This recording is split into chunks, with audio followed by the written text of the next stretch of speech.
اعوذ باللہ من الشیطان الرجیم بسم اللہ الرحمن الرحیم۔ فن خطابت کا ہمارا یہ دوسرا دورہ چل رہا ہے اور ہمارا موضوع گفتگو ہے آج مصائب اور نفسیات اور زبان حال۔ یہ بھی مصائب کا اہم ترین موضوع ہے کہ جس پر گفتگو کچھ یوں کی جائے کہ نفسیات کیا ہیں۔ انسان کی نفسیات یہ ہیں کہ ہر انسان مظلوم سے محبت کرتا ہے اور ظالم سے نفرت کرتا ہے۔ یہ ہے کہ جس کی نفسیات صحیح و سالم ہیں، جس کو دوسرے لفظوں میں فطرت بھی کہا جاتا ہے۔ انسان کی فطرت یہ ہے کہ انسان مظلوم سے محبت اور ظالم سے نفرت کرتا ہے۔ بس اسی وجہ سے آپ نے دیکھا ہوگا کہ امام حسین علیہ السلام کی مجلس غیر مسلم بھی سنتے ہیں، غم بھی مناتے ہیں۔ اس کی وجہ کیا ہے؟ اس کی وجہ یہ ہے کہ وہ امام مظلوم کو مظلوم مانتے ہیں، امام نہیں مانتے۔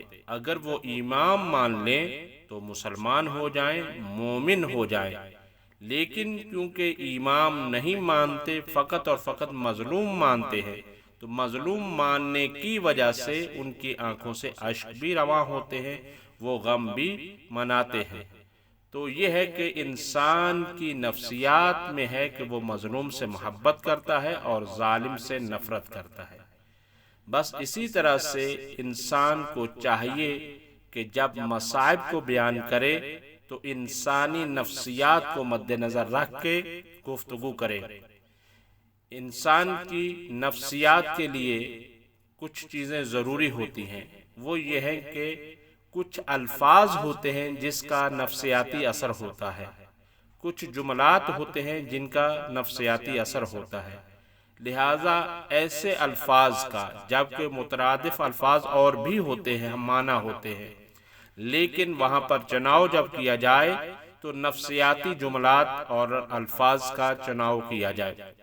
جیسے کہ یہ ہے کہ اردو میں بیٹا کہا جاتا ہے، لیکن اگر مصائب میں بالخصوص جملہ کہتے ہوئے کہ اگر کہا جائے کہ حضرت فاطمہ الزہرا کے بیٹے نے مدینہ چھوڑا، تو اس کے اندر شاید وہ اثر نہیں ہے کہ جب یہ کہا جائے کہ فاطمہ کے لال نے مدینہ چھوڑا۔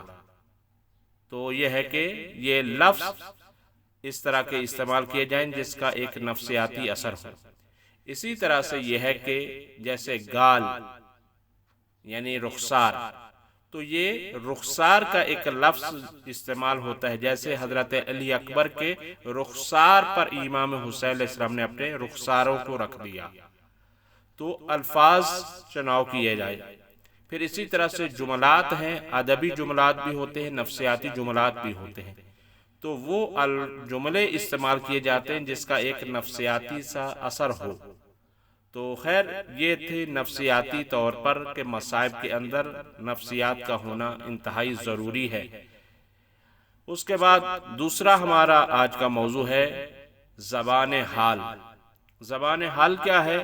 زبان حال وہ چیز ہے کہ جو تحریر میں نہیں ہوتی، لیکن واقعات کو اگر ملحوظ خاطر رکھا جائے یا واقعے کو اگر ذہن میں سوچا جائے تو وہ چیز بالکل واضح اور مشاہدات میں ہوتی ہے۔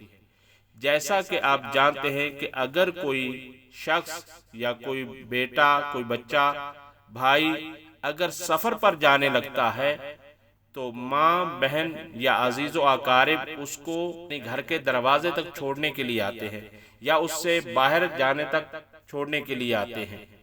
تو یہ انسان یہ مشاہدہ کرتا ہے، ہر وقت اس کے ذہن میں یہ چیزیں رہتی ہیں کہ وہ دیکھتا رہتا ہے۔ تو اب یہ ہے کہ روایت کے اندر اگر اس زبان حال کو بیان نہیں کیا گیا ہے تو وہ زبان حال آپ بیان کر سکتے ہیں۔ کیا کہ جب کوئی الوداع ہو کر کوئی سفر پر جانے لگتا ہے تو زبان حال یہ ہے کہ مائیں بہنیں اس کو الوداع کرنے کے لیے دروازے تک ضرور آتی ہیں۔